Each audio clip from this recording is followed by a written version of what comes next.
அனைவருக்கும் வணக்கம். இந்த பகுதியில பணவரவுக்கான சில தாந்திரிக வழிமுறைகள் நம்ம பார்க்க போறோம். ஆந்தையோட படத்தை நம்ம தொடர்ந்து பார்த்துட்டு வரான பண ஆகர்ஷணம் அதிகரிக்க ஆரம்பிக்கும். ஆந்தைக்கு பண ஆகர்ஷண சக்தி இருக்கு, அதாவது ஆகர்ஷண சக்தி இருக்கு. நம்மளோட மனசுல நம்ம பணத்தோட எண்ணங்களோட நம்ம பார்க்கும்போது அது தன ஆகர்ஷணமா நமக்கு இருக்க ஆரம்பிக்கும். இதனால பண வரவு அதிகரிச்சுட்டே போக ஆரம்பிக்கும். ஆந்தையோட பணத்தை நம்ம வீட்டுல மாட்டியும் வைக்கலாம். தங்க நகை அணிந்து திருப்பதி வெங்கடாச்சலபதி படத்தை காலை எழுந்த உடனே கண் விழிச்சு பார்க்க ஆரம்பிச்சனால நமக்கு பணம் அன்னைக்கு நிச்சயமாக கிடைக்கும். தன ஆகர்ஷண தைலத்தால விளக்கு ஏற்றிட செல்வம் நிலையா தங்க ஆரம்பிச்சிடும்.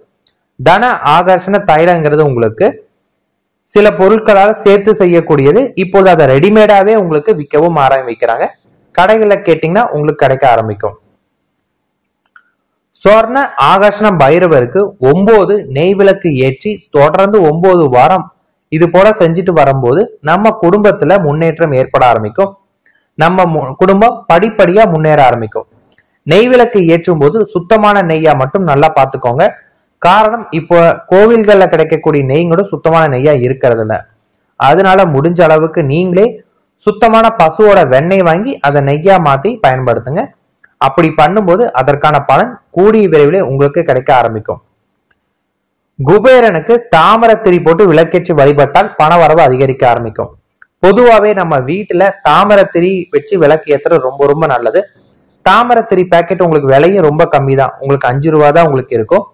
அதை போட்டு நீங்க உங்க வீட்டுல விளக்கேற்றிட்டு வர்றப்ப நமக்கு பண வரவு அதிகரிக்க ஆரம்பிக்கும். இது பாத்தீங்கன்னா ஒரு சாதாரண ஒரு விதியா இருக்கும். ஆனா அதற்கான பலன் உங்களுக்கு ரொம்ப ரொம்ப அதிகமா உங்களுக்கு இருக்கும்.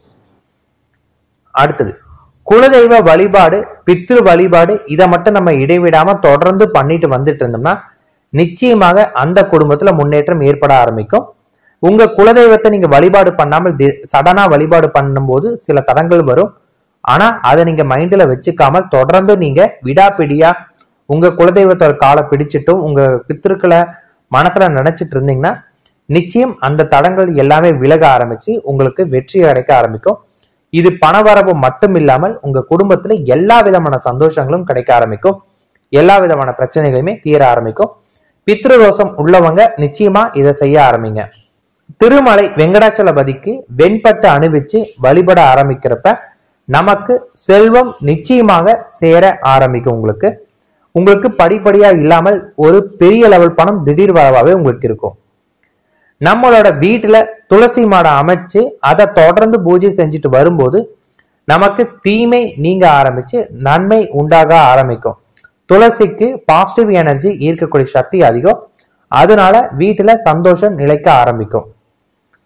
சொர்ண பைரவருக்கு சுத்தமான பன்னீர் கொண்டு அபிஷேகம் செஞ்சு அதை வீட்டுல தெளிச்சிட்டோம்னா சொர்ண லாபம் நமக்கு கிடைக்க ஆரம்பிக்கும். பன்னீர் இப்ப உங்களுக்கு சுத்தமான பன்னீர் கொஞ்சம் பார்த்து வாங்கிக்கோங்க. செவ்வாய்க்கிழமையில செவ்வரளி பூவை கொண்டு செந்தூர் முருகனை வழிபட்டால் காரிய தடை நீங்கி வளம் பெருக ஆரம்பிக்கும். இதனால நமக்கு பிரச்சனைகள் அதிகரிச்சுட்டே இருக்கு, தடைகளா இருந்தாலும் அது எல்லாமே உங்களுக்கு விலக ஆரம்பிக்கும். நன்றி, வணக்கம்.